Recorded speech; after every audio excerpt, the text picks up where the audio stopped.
কমছে না হামের প্রকোপ। 15 মার্চ থেকে এখন পর্যন্ত আক্রান্ত ছাড়িয়েছে 42,000, মৃত্যু 3 শতাধিক। হামের খবর জানাতে এই মুহূর্তে মহাখালী ডিএনসিসি ডেডিকেটেড হাসপাতালে আছেন সহকর্মী মনির হোসাইন। সরাসরি যাচ্ছি তার কাছে। মনির,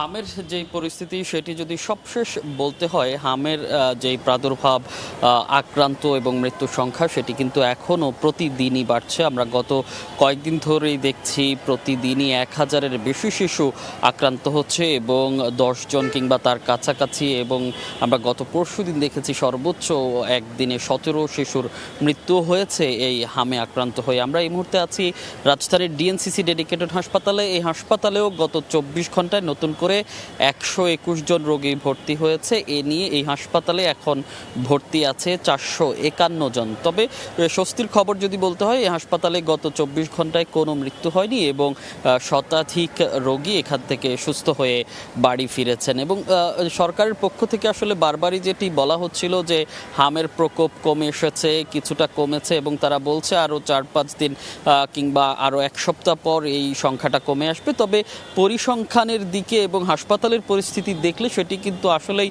এখনই বলা যাচ্ছে না কমেছে, কারণ এই যে সংখ্যা সেই সংখ্যা কিন্তু প্রতিদিনই বলা চলে অপরিবর্তিত আছে। এবং আমরা যে হাসপাতালটিতে আছি এই হাসপাতালটিকেও গত 16 মার্চ থেকে হামের জন্য ডেডিকেটেড করা হয়েছে এবং তারপর থেকে আমরা দেখছি প্রতিদিনই এখানে শতাধিক রোগী ভর্তি হচ্ছে এবং সর্বোচ্চ এখানে 500 রোগী পর্যন্ত একসাথে চিকিৎসা দেওয়া হয়েছে। এখনও 450 রোগী ভর্তি আছে। তো এখনই সেক্ষেত্রে আসলে বলা যাচ্ছে না যে হামের সংক্রমণ কমে এসেছে কিংবা নিয়ন্ত্রণে আছে, এখনও কিন্তু বাড়ছেই। তো সেক্ষেত্রে চিকিৎসকরা বারবার সতর্ক করছেন এবং পরামর্শও দিচ্ছেন, যেহেতু পুষ্টিহীনতায় ভুগে শিশুদের এইসব জটিলতা বাড়ছে, সেক্ষেত্রে পুষ্টিকর খাবার খাওয়ানোর পরামর্শ, সেই সঙ্গে অন্যান্য যেই যত্ন সেই যত্নগুলো নিতে, এবং চলমান যে টিকা কার্যক্রম সেই টিকা কার্যক্রমে 6 মাস থেকে 5 বছরের কম বয়সী সকল শিশুকে টিকা নেয়ার।